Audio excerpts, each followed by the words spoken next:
Chapter 24 Counter-Terrorism.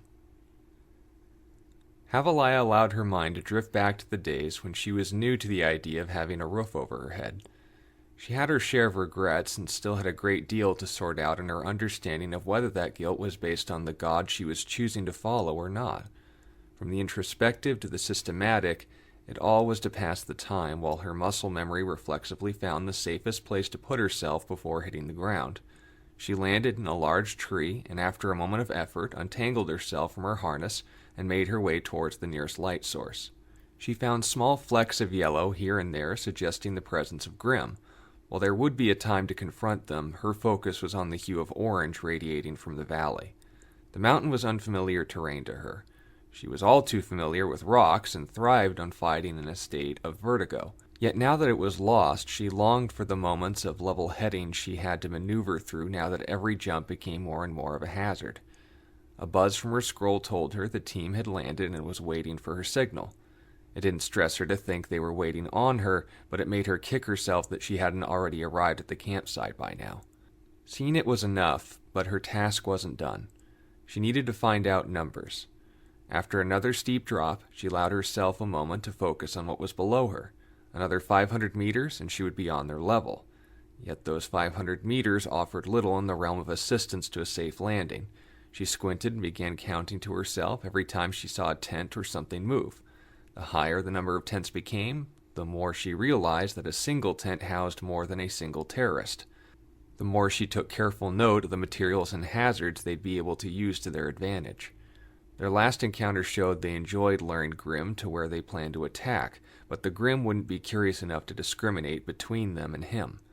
She allowed emotions to flow through as the idea sounded more and more like the right decision to her. "We'll see how you like it," she sneered as she made her way down the tree she perched upon and started making her way down another way. Various groups of the beast took note of the emotion she emanated and began to follow her like baited predators picking up on the scent of raw meat. She quickly began to realize that there were more than she realized during midnight hours. She measured her environment to make sure there weren't any patrols and compromised her noise discipline. "Number's over 10,000. I'm going to try to reduce it to 300. Before Gideon could reply, she broke out into a full sprint and made her way to the river flowing through the canyon next to their camp. At the same time, the Grimm fully took notice of her and were enraged by her presence. After reaching a cliffside and setting her scroll on a nearby tree trunk, she drew her blades and prepared herself for the oncoming horde. "Come on, lovelies. I got some tents for you to knock over." Throwing herself into the fray, she launched both of her knives into nearby trees and squeezed the levers calling for their retraction. This pulled her at a speed just fast enough to avoid loss of perception and turned herself into a living drill through the masses that had gathered before her. Though the Alpha wasn't downed by the blow she dealt to it, she made her way to crawl on top of the monster and began rapidly ramming and pulling her now returned blades in and out of its back. Roaring in frustration rather than pain, the Alpha's fury only egged on the fury of those around it. The larger of the Grimm began taking care not to irritate the most dominant of them by simply roaring. The lesser beasts simply threw themselves into the fray, hoping to find the source of negative emotion that egged them on. When at last the ground began to shake, she knew she had accomplished everything she needed to. The camp had begun to take notice, but of nothing more than the roars of the Grimm, something they were used to without a doubt. What they didn't know was that she was using their own tactics against them. Instead of leading them into the fray, she redirected a force of nature. A Goliath emerged from the darkness of the forest and smashed any tree that stood in its way. With a glance, she saw another imposing figure leap from a nearby ridge onto the beast's back. His red scarf looked to almost come undone as his hammer blow took the brunt of his fall. Still hanging onto the back of the Alpha, Havilah shouted, "Daniel, now!" Rising to his feet on top of the thrashing Goliath, he arced up his hammer and caused the head to split in two, revealing a riveted barrel in between. A bright flash followed the downward swing that ignited the monster entirely in fire dust. His scarf wrapped the majority of Daniel's exposed skin and prevented the flames from passing through due to the material they were sewn from. He stopped holding on and allowed himself to be thrown off the monster and into a nearby tree. Now indistinguishable from a flaming meteor, the Goliath succumbed to the inertia of its charge and couldn't stop itself from barreling off of the cliff. A body of light and noise rolled over and into the camp, creating an explosion from its impact that blew away all of the tent stakes and even igniting the scattered ammunition near the point of impact. The surprise and panic that resulted was so palpable that the majority of the Grimm turned and charged, unable to restrain themselves. Daniel brought himself to his feet, still holding his hammer, and begun brushing off the thorns and nettles that had become ashen on his still burning wrappings. He patted out the most noteworthy portions of the remaining cinders after cleaning himself off and observed their handiwork. Among their scattered numbers, he was relieved to find there wasn't a non-combatant among them, and anyone too young or weak to fight were among the prisoners they had caged rather than fleeing any of their lost shelters. His attention was drawn to one child in particular that had been awoken but merely hung limp by a steel cable from atop one of the cages. Before his mind could process the sight, he heard a scroll nearby buzz and realized it was Havalia's. He took it and began making his way down the canyon, hoping that the army waiting for them in the valley would be thinned before he got there. Olivia found herself at home in the trees. Moving from one to the other, she followed the movements and the heat trails in particular of her friends below her. The Grimm were being drawn from all around them, but a hint of self-discipline was enough to mask her from their senses, as her semblance guarded her from all of their vision. She made several more leaps until a broad enough branch was found for her to sit and observe the camp below them. She took up her sniper rifle and began examining the chaos they had unleashed. Light radiated from the stockpiles of weapons, and flames that still fell off of the injured and enraged Goliath, leveling the southernmost section of the camp. She went to the nearest and brightest of circles her eyes could pick up, and through the red tint of her goggles she saw it was a weapons cache Leia had marked with her scroll for her. She took the shot and ignited another explosion that threw nearby Grimm into the air and forced more of the terrorists out into the open. She kept her eyes on the familiar targets with the hope that the people would just run away.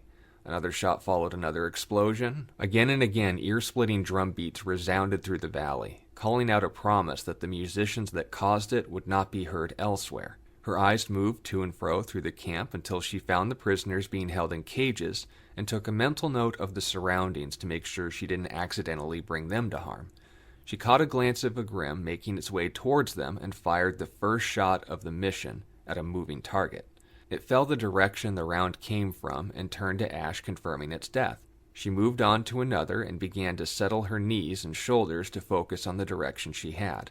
She fired round after round, and beast after beast fell with every shot. The noise caused from the dust ignition echoed between the mountains and did nothing to give away her position. As a precaution, she focused her attention to activate her semblance, but it was already too late. A few Beowulf that were on their way to join their brethren sensed her concern and began crawling up the tree she had made her crow's nest. She turned her rifle down and flipped a switch, alternating how the dust would be ignited in the chamber, and unloaded a series of shards at her feet. Glowing holes followed flecks of disintegrating matter as one of the beasts lost its grip and fell from the tree. It disappeared before it hit the ground, but it was far from the only one that had taken notice of her. Olivia's rising anxiety betrayed her presence like a spotlight, and she understood she couldn't stay where she was. She jumped down and let off another flurry of shots, making her way towards the cliffside, hoping her team would see her.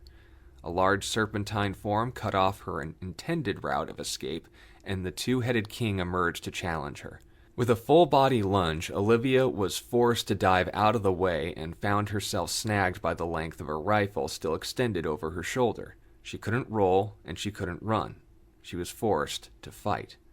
Watching the movements of the Grimm, it encircled her and reared for a double-headed strike with her trapped in the middle. Instead of putting the rifle to her shoulder, she gripped the barrel and swung the end of the gun onto the ground in challenge.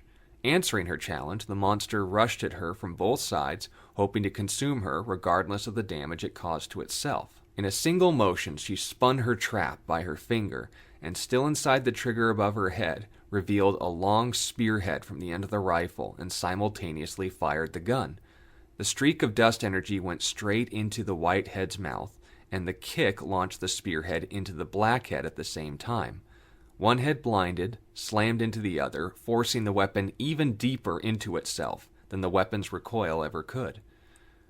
With both heads having impaled each other, the whole mass of the Grimm turned to ash and eventually dropped the rifle onto Olivia's waiting arms. She made her way relatively uninterrupted towards the cliffside and saw that her team had already made their way down the canyon and into the water. Not wanting to be colder than she already was, she decided to walk her way down. Gideon knew that to make eye contact with anything at this point would be too soon. He kept one eye on Daniel and the other on anything immediately approaching him. Havaliah had made a wonderful mess of things, and he was grateful not to be the cause. The entirety of the southernmost portion of the camp was gone. Their numbers were either disorganized or scattered, and the best part was that it still looked like an accident.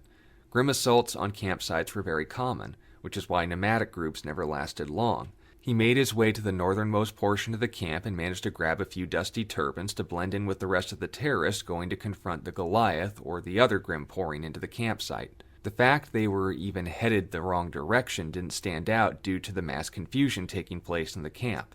Spotting where they needed to go wasn't too difficult. Their leader was very ostentatious, making a distinction between his dwelling place and the others. It wasn't even a tent. It was the only solid living space in the area. Spikes of black and gray jutted from the surface, and multiple levels of hastily assembled regions of the building suggested it was taken apart in sections for transport. Whoever their leader was, he clearly had something to prove. What bothered him was his profile. He didn't leave any mystery about his identity or his origins.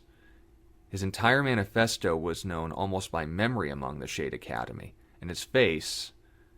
There had been no shortage of coincidences he had seen in his lifetime to pass it off as another joke. Even Olivia's pranks never gave him the level of uncertainty about his own existence than the irony of sharing so much with this monster. Whatever was going to happen here would hopefully not give him more questions to struggle with. He'd settle for just one answer. How are we going to get in? Daniel shrugged. I'd assume the door is going to be guarded. Otherwise, a block like this should have a window of sorts. Havaliah soon joined them with a disguise all her own. Her weapon gave her away, and they simply gestured for her to come closer.